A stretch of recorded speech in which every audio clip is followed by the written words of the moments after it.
All right, so for roll call, we are missing just two. We're missing Joe and we're missing Jay. They're on vacation and such. And Joe did message me. He wasn't feeling well. So next we had an executive session. I think that's next on my list. Yes, executive session. We did have an executive session prior to this meeting to discuss, well, is that like sort of like executive, I don't know how to say what it was. It was like for the school board representative and then some for legal. legal operators, so legal. Well, There was nothing legal about nothing legal about the school board reps. We'll move on to public comment. Do we have any public comment here? Do we have any public comment online? All right, so then we're going to move on to the report of the superintendent. Good evening, everybody. So I have three things that I'd like to talk about today. First is the Pennsylvania School Board Association Service Honor Roll presentation. I'd like to read a brief statement from PSBA. This is from PSBA Senior Director of Member Outreach, Becky Dussinger. School directors today have a more challenging job than ever before in our complex society. As unpaid volunteers, they give generously of their time all year long to help guide the education of our children. The Honor Roll is an association's way of thanking these dedicated leaders who are committed to service of our public schools and the students they serve. And it is a volunteer position, and I'm very grateful for our directors. We have three directors who have been identified for 8 years of service. And I have these lovely certificates. First, Mr. Albert Leach. Thank you. Congratulations. Ms. Ashley Custer. Congratulations. And Mr. Jim Lappick. And if I could drag you out in front so we get a picture with these lovely plaques. No. Would that mean something? Sure.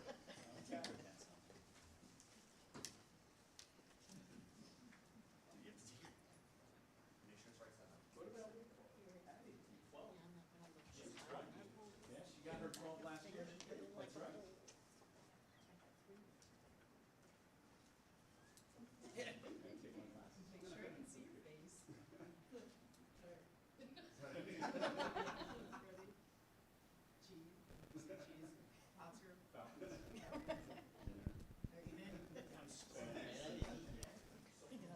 Pretty great, yeah.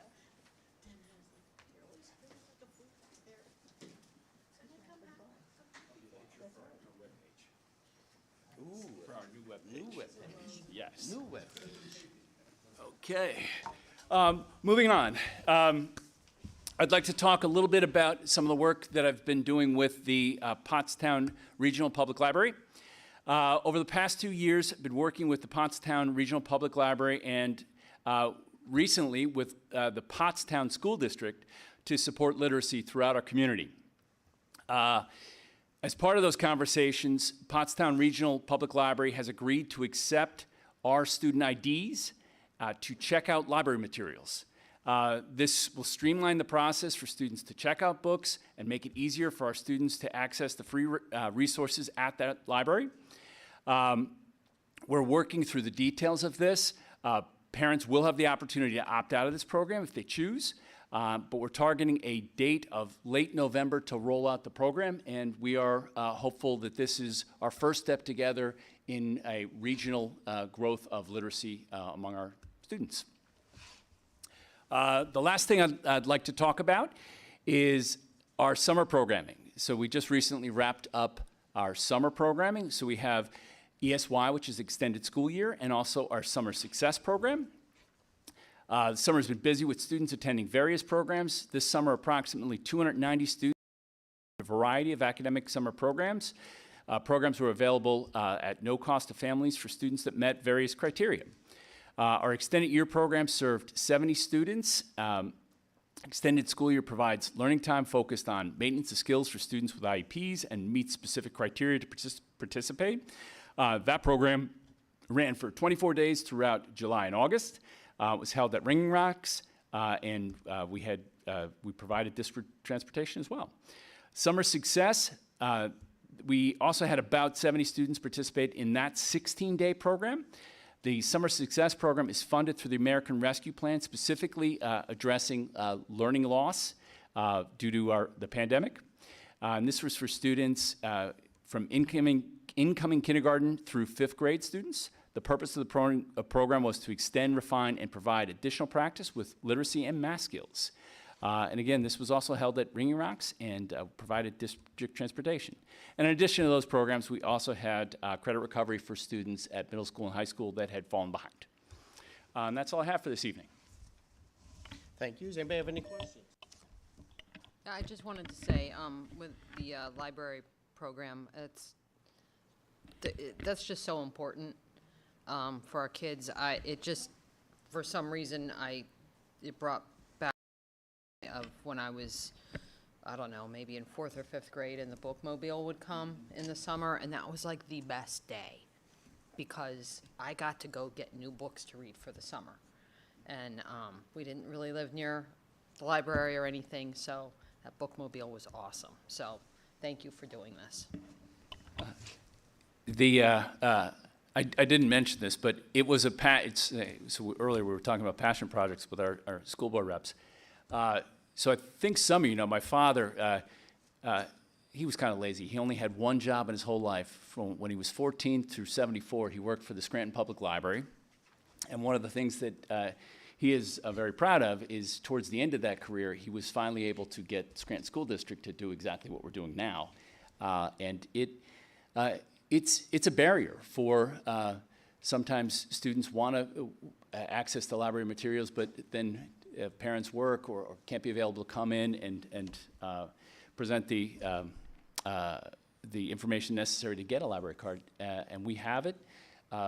It's easy to do, and we're partners in literacy. So I'm proud to do that, and thanks, Dad. All right, we're going to move on to approval of the board minutes. I need a motion. I'd like to make a motion, we approve, I forget the number already. 6/13/23. Yeah, well, I'd like to make a motion, we approve the minutes. I have a motion, and a second, to approve the minutes from 6/13/2023. Do we have any questions or comments on those?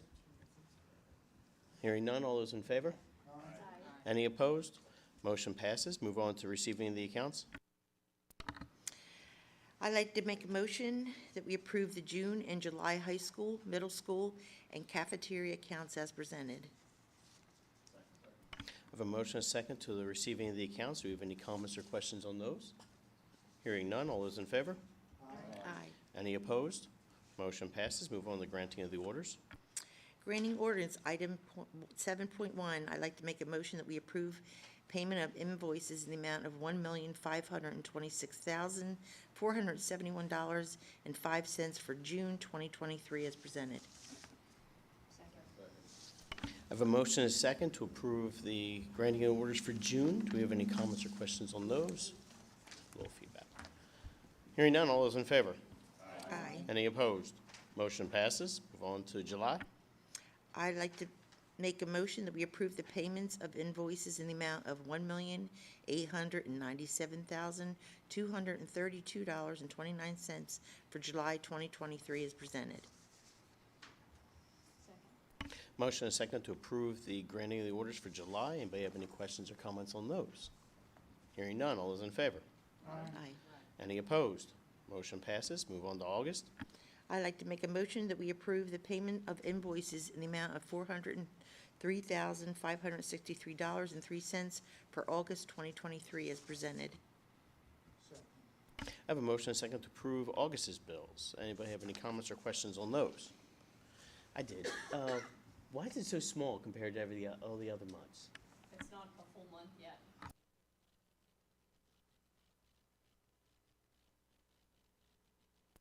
Any other comments or questions? Hearing none, all those in favor? Aye. Any opposed? Motion passes. Move on to Treasurer's Report. I'd like to make a motion, we approve the Treasurer's Report for June and July 2023 and file them for audit. Motion, and a second, to approve the Treasurer's Report. Anybody have any comments or questions on that? Hearing none. All those in favor? Any opposed? Motion passes. Move on to action items personnel. I'd like to make a motion, we approve 9.1. I have a motion and a second to approve 9.1, administrative staff resignation. Anybody have any comments or questions on that one? Hearing none. All those in favor? Aye. Any opposed? Motion passes. 9.2. I'd like to make a motion, we approve 9.2 and congratulate them and welcome them.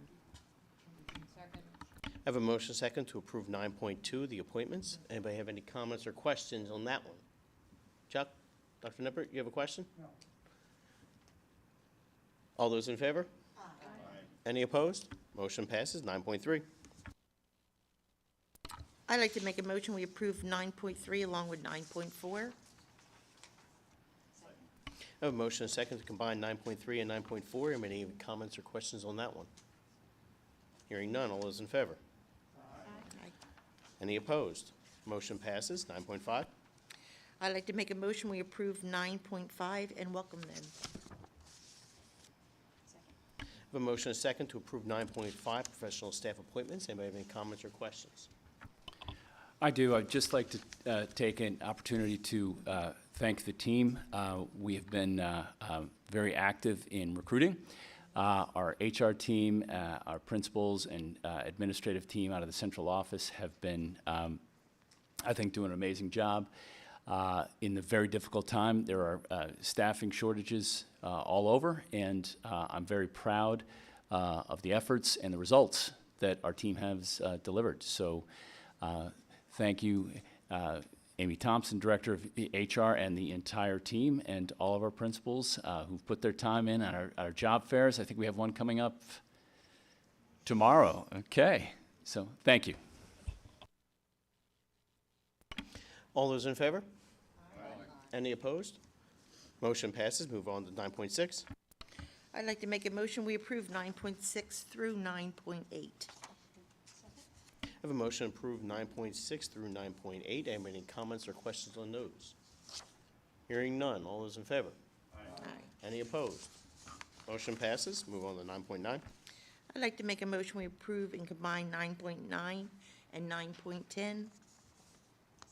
I have a motion to approve 9.9 and 9.10. Anybody have any comments or questions on those? Hearing none. All those in favor? Aye. Any opposed? Motion passes. Move on to 9.1. I know, Patty, you can't vote on this one. I will be abstaining She's from this, but I abstained, do so have a need- question. I need someone else to make the motion. I'll make a,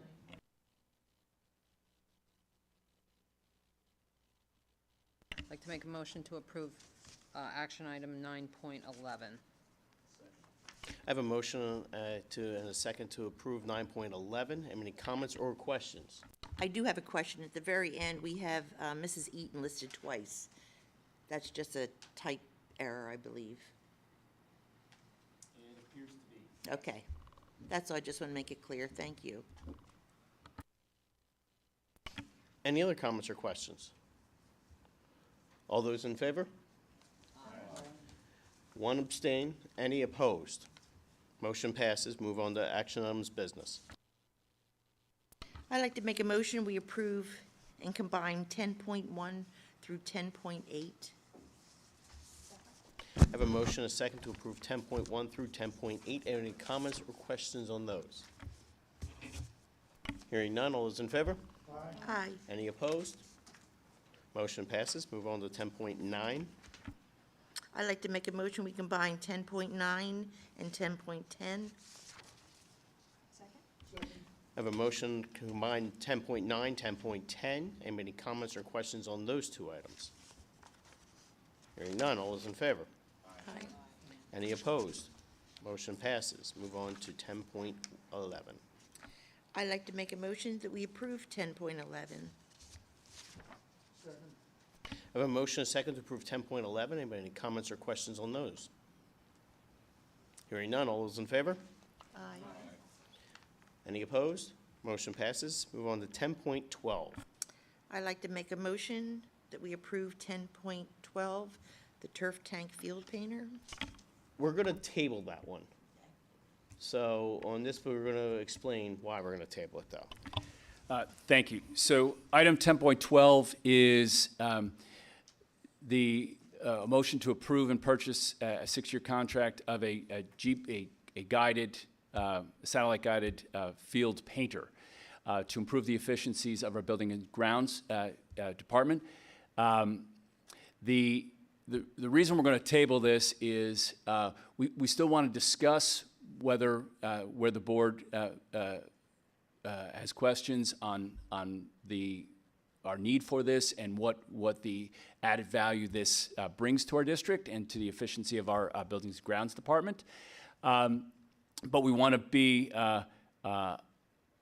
it's best practice to do this process through a more formalized bidding process, and that requires a little more time. So we would need to be posting this in newspapers and then bringing this back up, if it's the board's will to bring this back up at our second meeting in August. So I welcome any questions. I know I have Mr. Ansbach back here and Ms. Clayhold, who's been here. We've all been involved in the process and have seen this product and another product demonstrated. We had brought this to the agenda because there was a sole source letter, but just in acting in the best of faith, we think it's probably most prudent to put this through a bid process. All right, so what I'm going to do is I'm going to ask Steve to come on up and explain a little bit about this, and then I'm going to open it up to discussion, and then depending on how the discussion goes, we'll see if we want to bring this back to the next board meeting.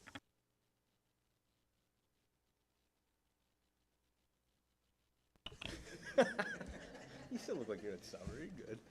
So the GPS turf tank, it's a field painter, GPS line painter. We looked at two products called the turf tank and also tiny mobile robots.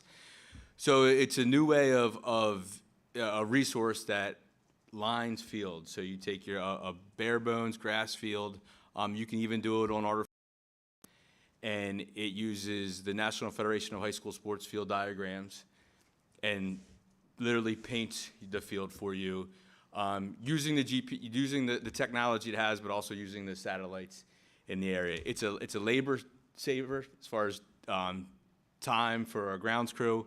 Not only athletically related in the time that it takes to maintain our fields and the high standards that we have to keep our fields great for our athletes and the teams that are coming to us, but our grounds crew also has 5 buildings that they have to maintain.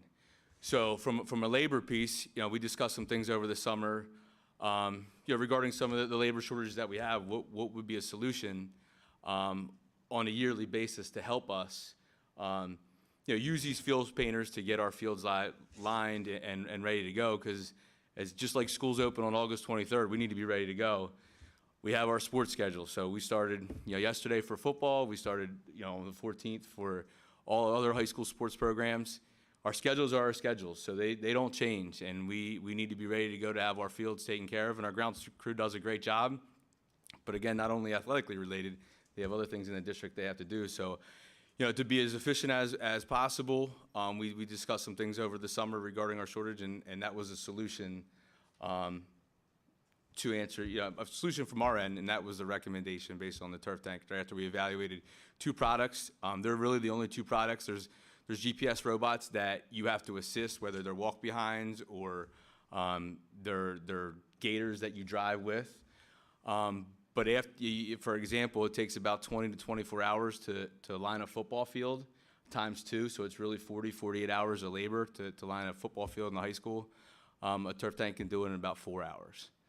And then, after that once they line the actual field, that gets clouded. So you have the exact coordinates that robot lined the field with, so they paint right over top of it. So again, it's a resource for our grounds crew to help them be as efficient as we can with all the other responsibilities that we have on a yearly basis. And just a couple of clarifications. So this won't entirely replace some of the manual lining we have to do, but what I'm hearing is it will drastically streamline the time. Yeah, I think the biggest thing that it'll do for us is it takes a lot of time to use like stake and with rope line to line a field and the measurements that go along with it. I mean, there's a lot of labor that's entailed with doing that in all of our sports that take place, in the fall and in the spring season. The biggest help for this is you don't have to do that anymore. There's no, you're not taking the string line and walking it down. You're not staking it in the ground. You're literally taking a tripod, you're programming it. They have a joystick on your device. You take it from one point to another point. You do 3 points. It shows it to you, and then you can do a dry run on your sidelines or on your end lines to see if you want to make it a little bit wider, as long as you stay in the regulations. Once you're ready to go, you hit go. It goes to a spot and it starts painting. And we saw it paint at the JV field, the JV soccer field next to Ringing Rocks. It painted our soccer field there. Tiny Robot did that, and then they painted the field hockey field that is in our outfield of baseball. So we're using those fields and we're staying with them now, since we don't have the robot. So we have the walk behind painters, and we're maintaining them. And from a onshore perspective of what it looked like, but to see how fast it got a field done, when it would take a day and a half to line a field from some sports, it did it within an hour and a half. And could you also talk, there's also an opportunity, because I was part of that presentation, there's also an opportunity where we could, we do have some marketing agreements with some partners, and we also run some theme events. There's also some opportunities where it can help us kind of paint logos or custom messages. Yeah, so these come with logo packages where you can, we do our Pink Out Nights where they can put the breast cancer awareness ribbon on there. If a local vendor wanted to advertise with us and give us money based that we can get their logo, we could put their PDF into the thing, and it can't be like a crazy intense logo, but as long as it's pretty simple, they'll put their logo on the field within the outfield, so our parents and community members and visitors can see it. It's pretty advanced. It's pretty ahead. Right, Boyertown recently got one. Pope John Paul got one. Norristown has one. O&J is in the process of buying one. I know PV's interested. So I think it's the coming way. I know a lot of professional teams are starting to get these, but from our standpoint, it would just be a resource based on the multiple responsibilities our grounds crew does have within the district. And just to get specific, we're also looking, this product is now in its second generation, and it has bigger wheels. Yeah, more so the back capabilities. wheels are bigger. I don't know what the right word for them, but they are bigger wheels to help go over the terrain. There was no concern regarding, different types of fields. Even the field up at Ringing Rocks is a little bumpy, but those lines were very straight. And we would use it at all buildings. So this would travel to all of our buildings. Based on the two products, there were two products, and I'm just sharing that with you. We liked the turf tank, and the reason we liked the turf tank is because of the warranty that it came with. They're from Springford Delco. If something would break, they would be here the next day to replace it, and the warranty is all consumable. So any hoses that would go, they're replaced. We're off the hook for any of the financial pieces, where the other one had a warranty, but it was extra, which made their product more expensive. And this would not take away any jobs in the building and grounds, but it would allow them to work more on our fields, on our buildings, and present our district in the best possible light. Yep. Any questions from the board? What are the odds that you spend more than $16,000 a year between salaries and opportunities lost? I mean, it seems like a pretty reasonable solution. So as Mr. Onsbeck mentioned, this is a high. It is a high skill, and it's a time-intensive task. Probably the biggest, the most intensive, time-intensive task, and also the highest skill. It's got to be right. So it takes a lot of time to invest in people as we bring new people in to make sure that they are competent and can be successful in this job. So I think it's hard to quantify that, but I think I always have a pretty close eye on the budget and our community members' tax dollars, and I feel confident that this is a good investment of those dollars. Any other questions? All right, I do. The whole agreement is 6 years. What is the life expectancy of this particular unit? It's a great question, and they're very new, so I don't have that answer for you. I did talk to two of the both vendors that showed us this, and I said, "What happens after 6 years?" We're not concerned of, obviously, other than the new product, the new model that comes out, where you might want the new product. They feel pretty confident that these things will last for a good amount of time. Replacing the hoses, the paint buckets if they harden and stuff like that. That was a concern of theirs, but the operating system itself, they thought it was going to last. Mr. Amsmike, is it fair, would it be fair to answer it this way? That if it's still a viable machine in year 7, it's going to cost us next to nothing, just supplies. Just the paint. Right. And if it's not, then we can just, if we have a successful relationship with this company, we can just reinvest and have another 6-year agreement at essentially the same cost. Yeah, and they also told us that there's going to be trade-in values for these too at the end of the 6 years if we would be interested in getting the new model. Any other questions? All right, so thank you very much. Yeah, and last thing, we have, our grounds crew does a great job, and they do a great job lining the fields. This is strictly a resource for them to save time to focus on things other than just painting athletic fields on a weekly basis, because it is a demanding thing to paint fields to provide the best opportunities for our student athletes. Thank you. So we're not going to vote on this expenditure. We just want to make sure that the board is okay with moving this option forward. Does anybody have any issues with moving it forward to send it out to bid? All right, there we go. Thank you for that clarity. Move on to item 10.13. I'd like to make a motion, we approve 10.13. I have a motion, a second for 10.13. Anybody have any comments or questions on that one? Could you just explain that to us and to everybody out there? Absolutely. And if it would please the board, I did prepare a brief presentation because there's some numbers in this one. So you can go to the next slide. What we're here to talk about is the community eligibility provision. It's part of the Healthy, Hungry, Hunger-Free Act of 2010. It's a federal program. And the long and the short of it is it allows schools to offer cost-free lunch to all students. As most of you, I suspect everyone knows, right now, a certain percentage of our students qualify for free lunch, certain qualify for reduced lunch, and many of our families pay full price for that lunch. This is it's a 4-year commitment, and the district would be evaluated for eligibility at the end of that time. If you can go to the next slide, please. So this is not open to every district. There are some eligibility for this. So it is based on a local education agency, which is essentially a school district or a charter school or private school. And you have to have 40% or more students categorized as economically disadvantaged. Statewide, there are 341 of the 776 LEAs that currently participate in this program.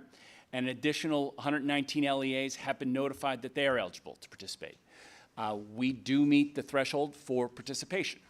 If you can kind of move to the next slide.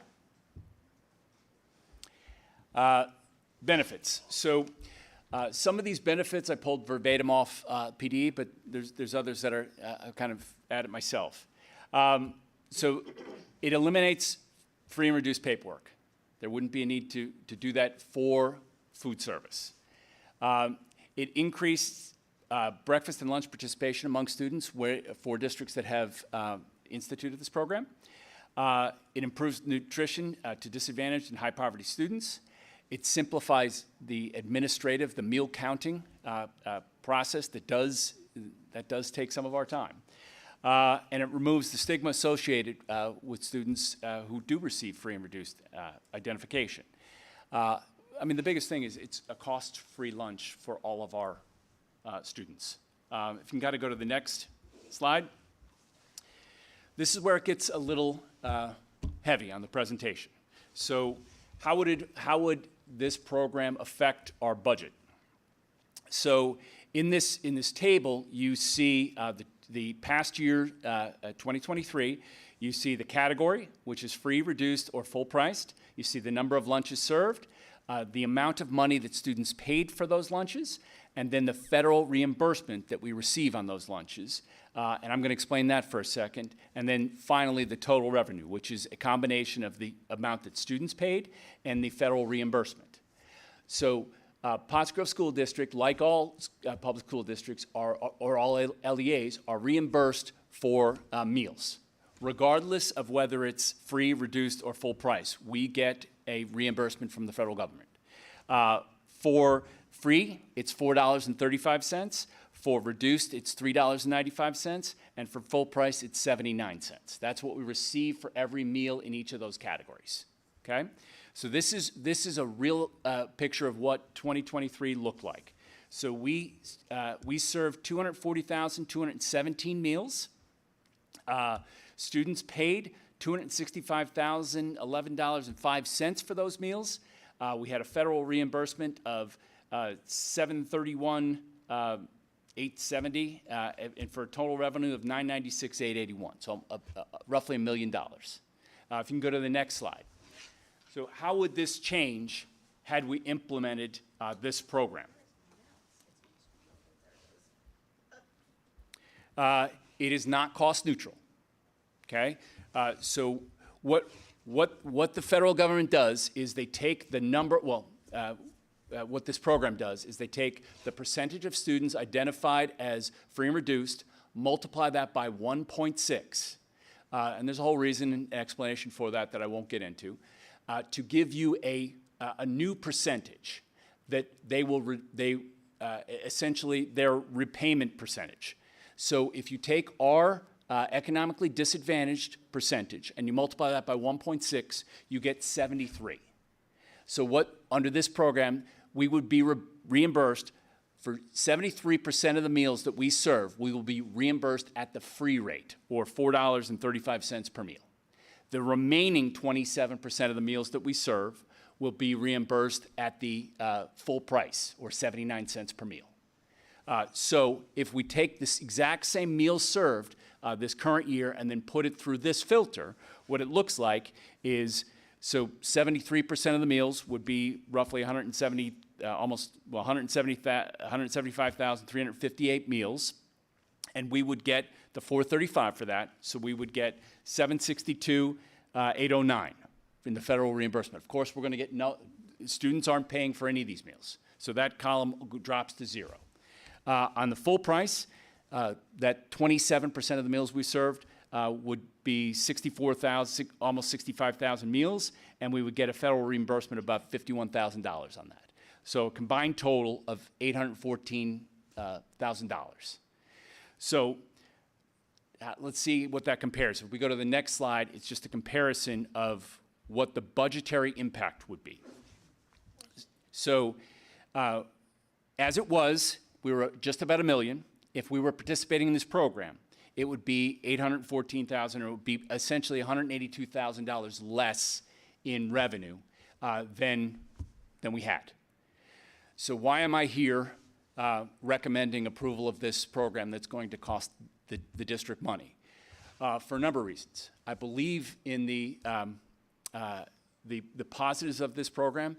I believe that we will improve nutrition. I believe that we'll serve more meals and that it will be good for our community.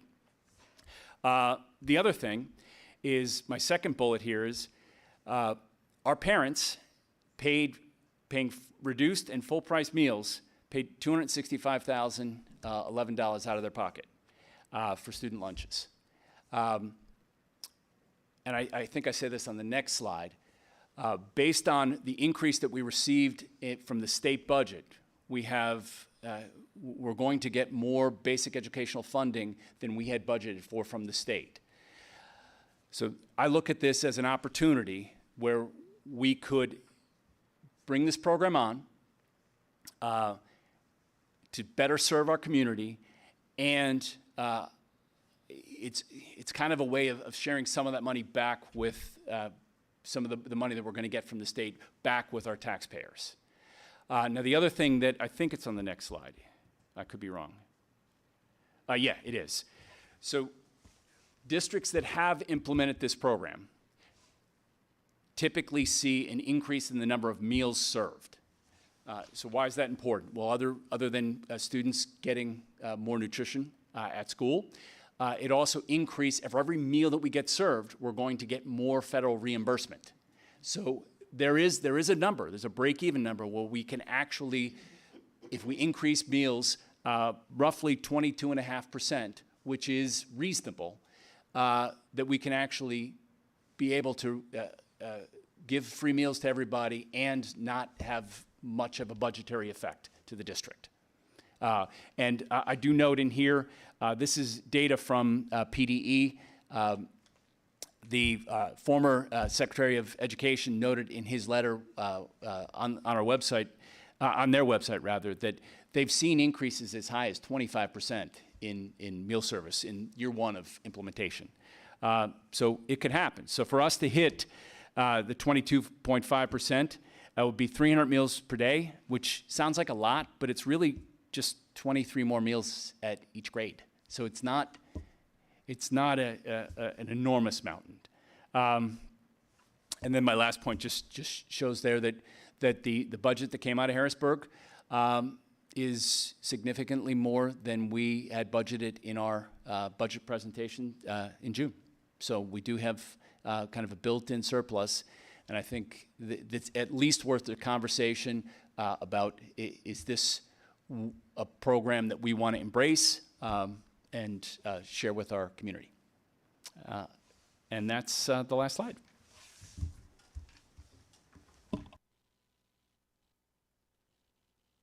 So on this particular item, we're going to open it up for discussion. So first, what questions do I have for Dr. Fiddick? One question I'd have is PDE said that it could go up to as much as 25%. So there is probably a range, 8 and 25, 12 and 25. Do you happen to know what that is? Because I'm thinking that bottom number, realistically, then we should factor that into when you're coming up with that deficit. It was 180,000 to factor that in.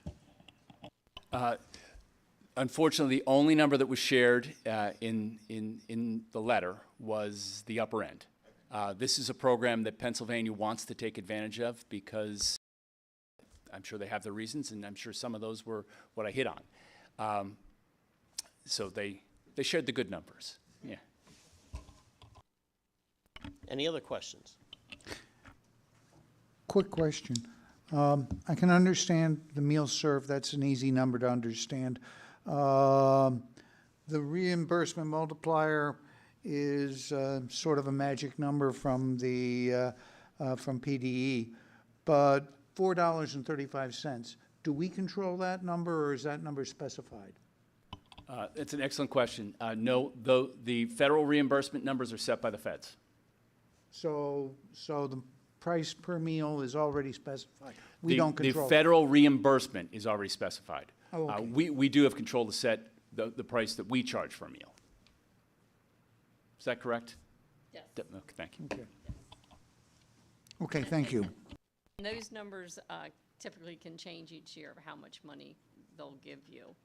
And I wanted to point out with additional revenue that we could potentially get not only from serving more meals, but also history has shown with other school districts that we typically make more money, I shouldn't say that, on a la carte items, but students will tend to buy more a la carte items like add a cookie, so if parents aren't paying for the full meal, they may allow their children to buy a cookie or buy some extras that could run our revenue up to help cover some of the loss. So this will allow students more choice in the meal than currently?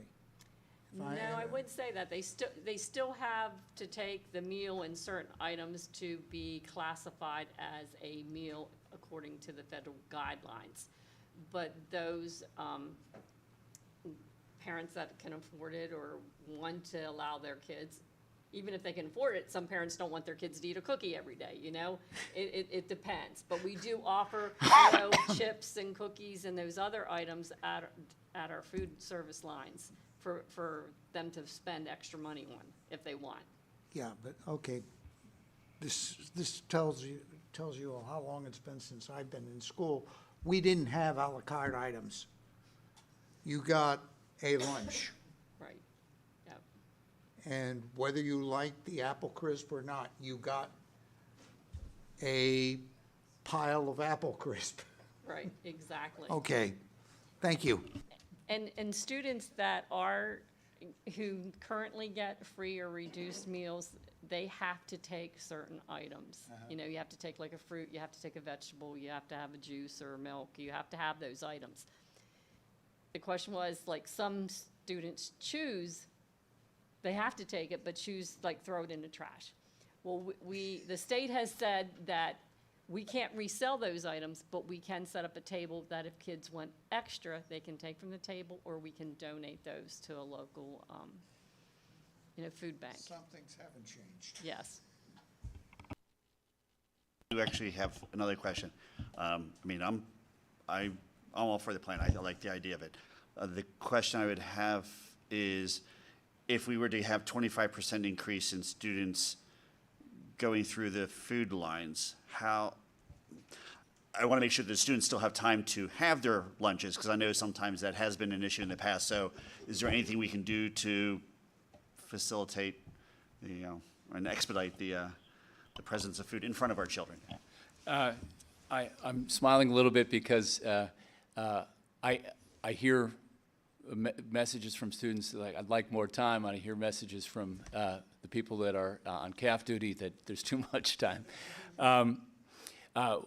Should this be approved, we'd work with our food vendor, and we would pay very close attention, especially in the first few weeks, to see how it's trending, and do we need to make changes in logistics? Do we need to make changes in staffing, or timing?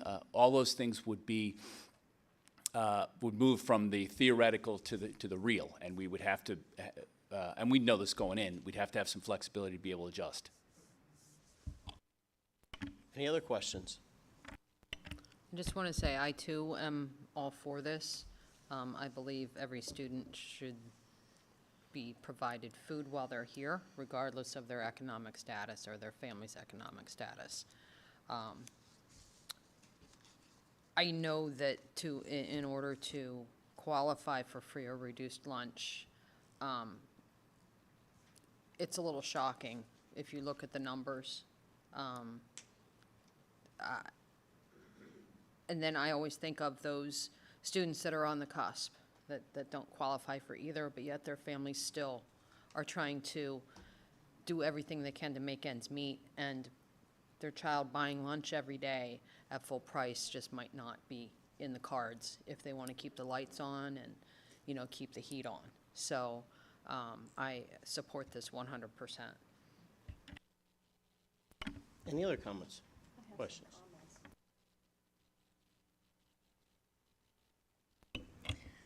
Okay. I first want to say how much I appreciate the transparency and the hard work that went into this project and the proposal. And in my heart, I am absolutely with it.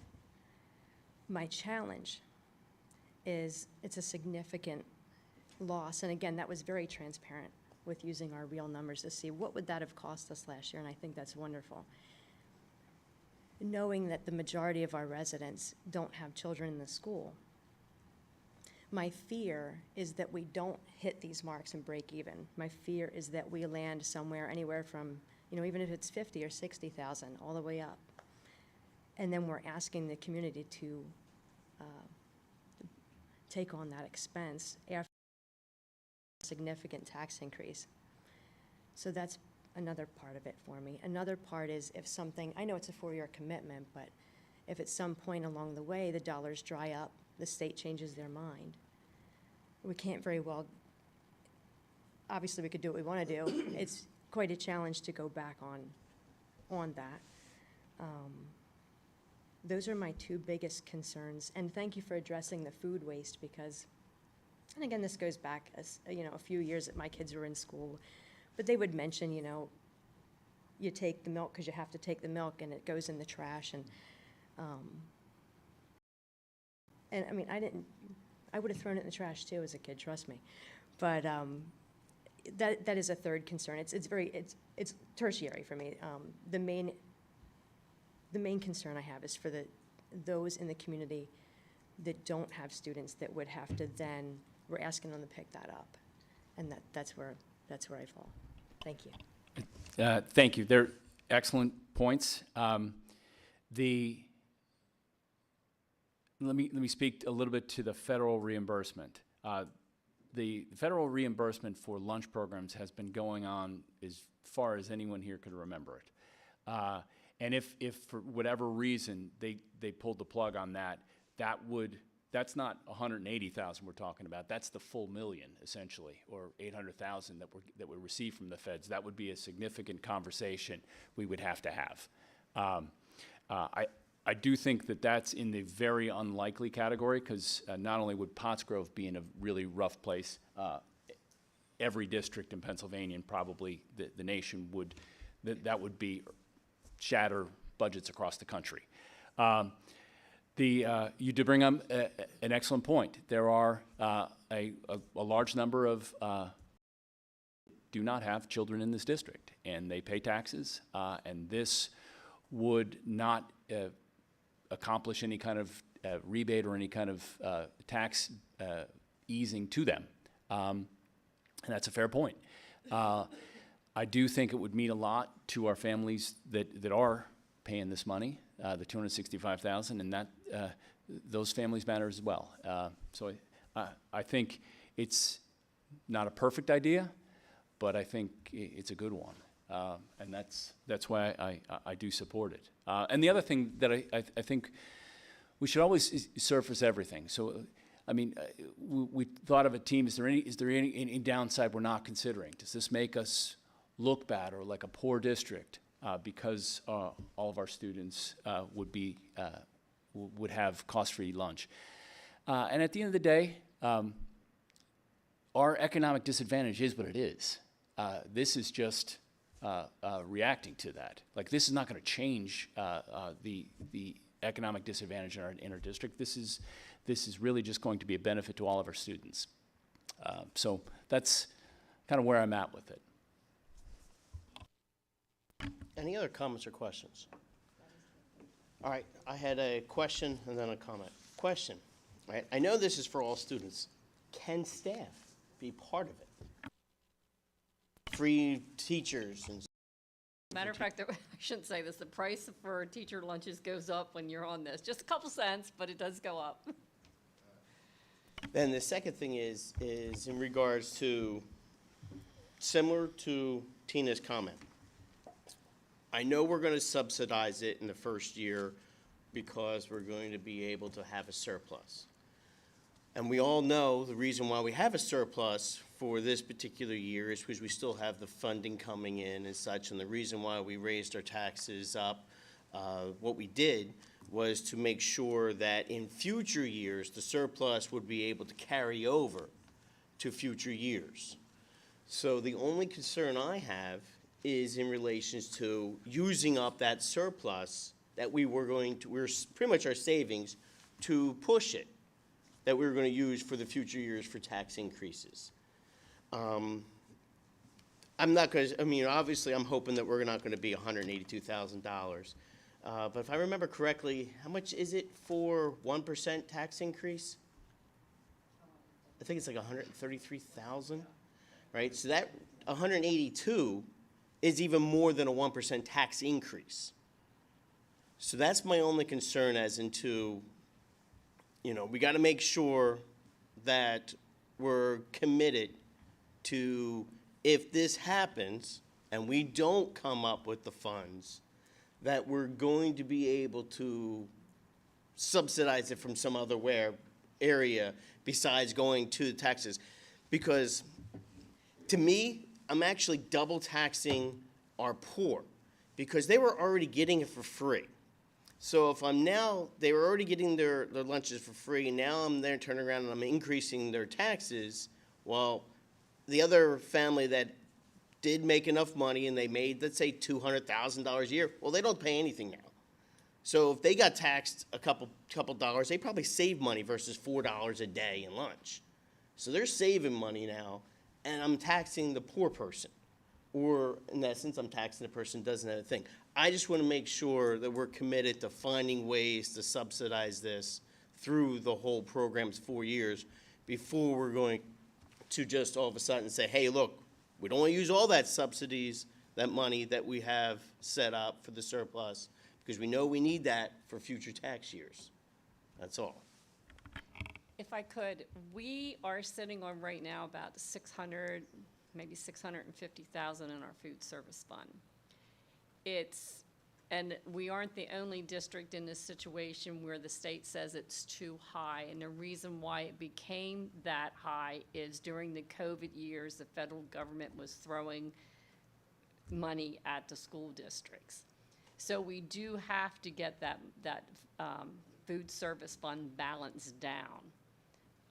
Not to say that it's going to sustain it for, if we would be the negative 182 for 4 years, it wouldn't, but there is some cushion there.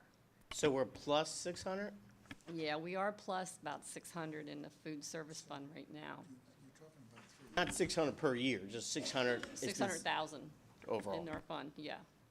And that's a restricted account, right? That's a restricted account. We cannot pull money out of there because federal dollars and so forth went in there. No, Thank that's you. separate. How do we use that money then? Is it just only used for food services? That's how it's restricted? Yes, we can use it for improvements. To get a new freezer at West, because our freezer went bad, so we got a new freezer at West.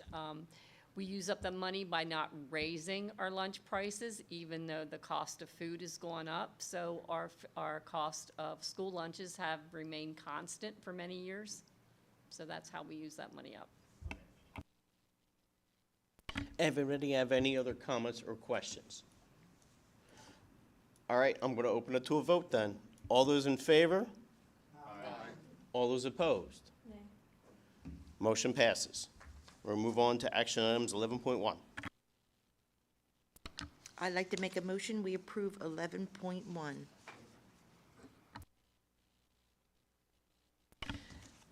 Yes, is our favorite plan. 11.1, anybody have any comments or questions on the health and safety plan update? I have one question. When does this go away? Mr. Voorhees, correct me if I'm wrong, but I think we've got 2 more of these, one in February and then one again August next year. Just to clarify for everybody, this plan has not changed. Yeah, so yes, exactly. We just by law, the ARP, ESSERS, we have to do this every 6 months. Anybody have any more comments or questions on it? All those in favor? Aye. Any opposed? Motion passes. 11.2. I'd like to make a motion that we approve 11.2. I have a motion and a second to approve 11.2, the additional targeting support. Anybody have any comments or questions on that one? I was just going to make a comment. As I read through this, I want to thank every person who contributed to that, because you can tell there was an amazing amount of work that went into that. Yes. So thank you to everybody on the teams that worked on this plan and is continuing to work on this plan. It's great to have everything in writing, so you can kind of just, measure your gain all the way through. It's wonderful. Good work. Any other comments or questions? Yeah, in-depth plan. Read through it, was like, whoa. Yeah, there's a lot involved. All right, all those in favor? Any opposed? Motion passes. Move on to 11.3. I'd like to make a motion, we approve 11.3, the conference attendance. I have a motion and a second to approve the conferences. Anybody have any questions or comments on those? Hearing none. All those in favor? Aye. Any opposed? Motion passes. 11.4. I'd like to make a motion that we approve 11.4. I Motion and a second. Thank you. I'm sorry, motion and a second approved. Any comments or questions on this one? Hearing none, all those in favor? Any opposed? Motion passes. With approval of the policies. I'd like to make a motion that we approve 12.1. I have a motion to approve the two, was it just one policy, I believe here, student experiencing homelessness. Anybody have any comments or questions on that policy? Yeah, a Hearing- question. yeah, go ahead. The last paragraph of this policy is stricken, and I'm going up by memory, mentions that students with an IEP can continue until age 21. That's being stricken. Is that relevant someplace else? Is this a redundant paragraph? That's required by law. So those students wouldn't be losing any rights. Students eligible under the IDEA are eligible for services through age 21. So Yeah. that's not going to go away. Okay, so the reason it's stricken is because it's redundant with someplace else. Okay, thank you. Any other comments or questions? Hearing none, all those in favor? Any opposed? Motion passes. MCIU update. So this is going to be really short because this was from May. Anyway, trying to remember if that was the night that they had the retirement gathering. I believe it was, and if it was really nice. They had a really nice spread, of mingled and nibbled on some hors d'oeuvres and stuff like that, and they honored the retirees. The IU received, I think it was $30,000. It might have been more for environmental lab. So they're going to be able to take it around from school to school and have like little science classes and stuff like that. And it sounds like it's going to be really cool. And that's why I'm thinking maybe they received more than 30 and I just misheard the amount, because it sounds to me like that's something that would cost a little more than $30,000. They are implementing they're calling it the Grow Your Own teacher pipeline, so that student aides, assistants, teachers' assistants who aspire to be teachers but, can't afford the classes, can't afford to take the time off to student teach, because that's something that's, very difficult to hold down a job while you're student teaching. They are offering assistance to those individuals, and I think we're doing something very similar and sort of mimicking them. It's actually a program that we're trying to participate in. Okay. Presentation, oddly enough, was food services. The MCIU, all meals are free to every child, regardless of their financial ability to pay. So that was the presentation, and it was really cool. They gave us each a little package of apple slices, which were really good, by the way. I remember more than I thought I did. And the last thing is they have acquired a building on Morris Road, and they are turning that into another school. And that will take about a year before they can open that up. So they're expanding. They're doing some really great work over there. Thank you. Anybody have any questions for Ashley? All right, we're going to move on to committee items. Oh, no, JOC meeting update. Patty. Yes, well, last night we had our JOC meeting, and it was very quick. Everybody's ready to go, and the biggest news is all our teaching positions are filled. So that's great. We do have, I believe it's the second level of interviews for our principal on Thursday that I'll be participating in, but they're ready to go, and we just wish them the best. And then we're going to, any questions for the JOC? All right, we're gonna move on to athletics, co-curricular. Well, I was just looking back at the minutes. My gosh, this was June 13th. At this time, Steve volunteered to come up and go over our meeting. Thank you, Steve. Seems like a long time ago, Mrs. Grimm. So we had our meeting on June 13th. We break our meeting down to 3 parts: athletics, co-curricular, and community relations. On the athletic end, we recognize our boys track and field team on winning the Pioneer Athletic Conference Frontier Division, and thank the board for supporting them with half zips that they'll be wearing around our school this year and community. We also had 2 student athletes place in the state PIAA track and field championships. Trayvon Foster finished 4th in the 110 hurdles, and Corey Jubilee Scott 7th place in shot put. And I know them and their coaches were very happy regarding their place finishes. Also recognize some of the great things that our athletic program did this year. Again, winner of the Pioneer Athletic Conference Sportsmanship Award, which we also won. That was for the 21-22 school year. We also recently received notice that we won it for last year too at the high school. So that is 7 years in a row within our school district winning the Sportsmanship Award. So that's a great credit to our coaches, student athletes, and parents. Raised over $3,500 in our Toss Your Turkey run that we took over this year and donated to local community outreach programs.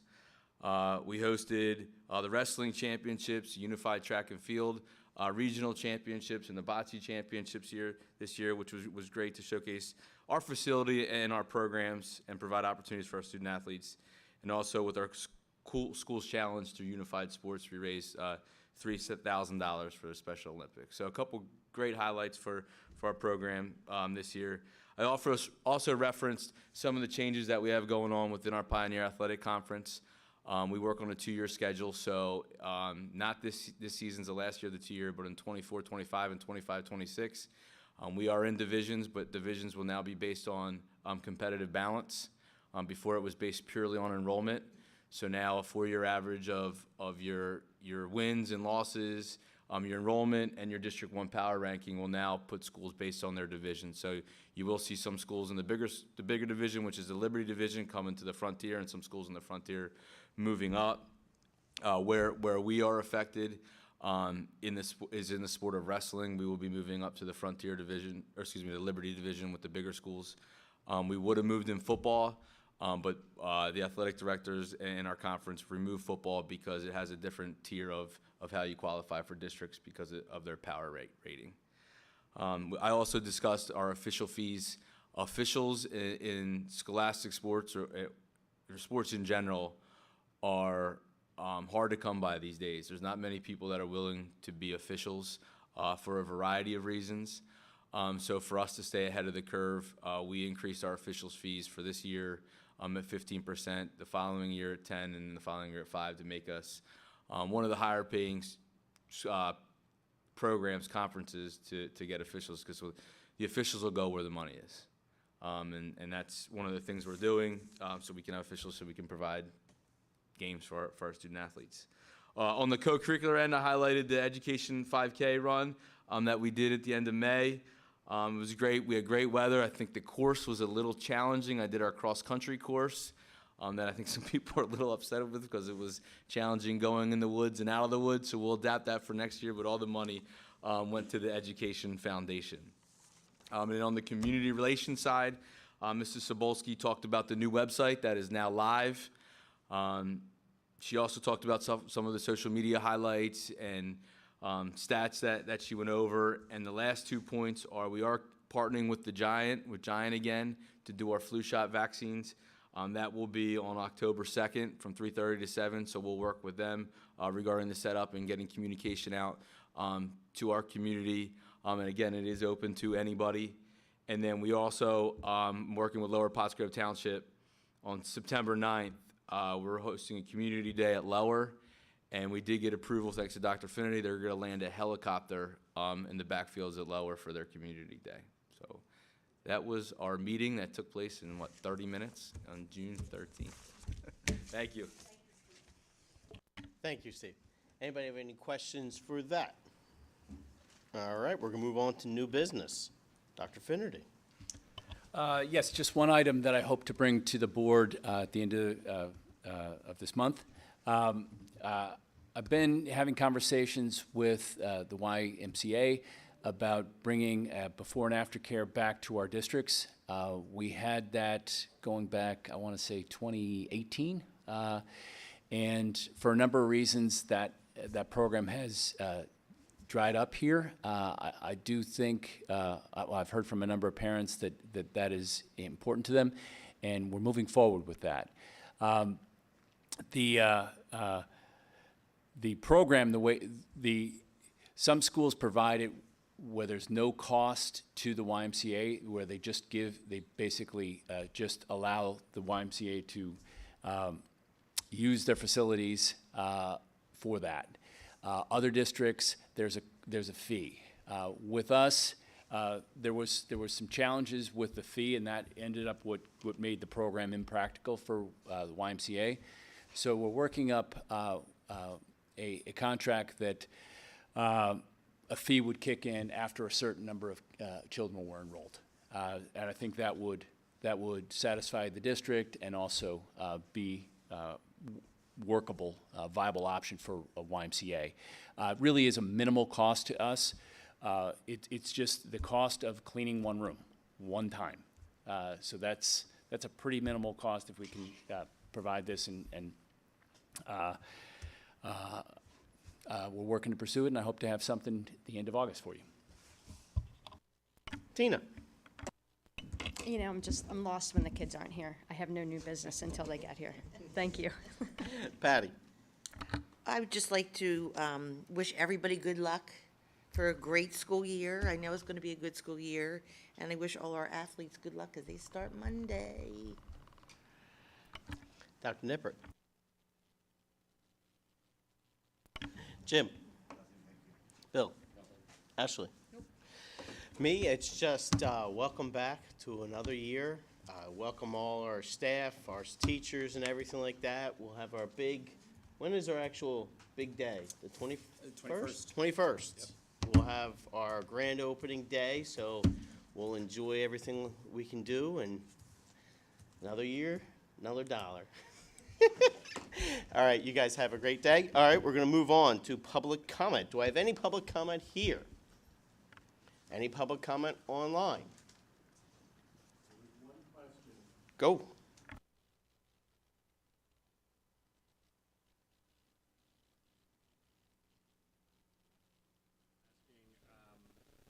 Are there still choices for the kids?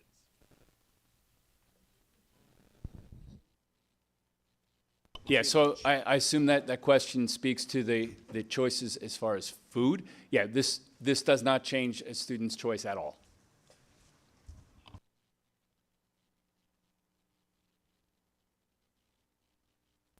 I just need a motion for adjournment then. Second. Motion and a second. See you guys all in 2 weeks? Yep. 2 weeks. 2 weeks.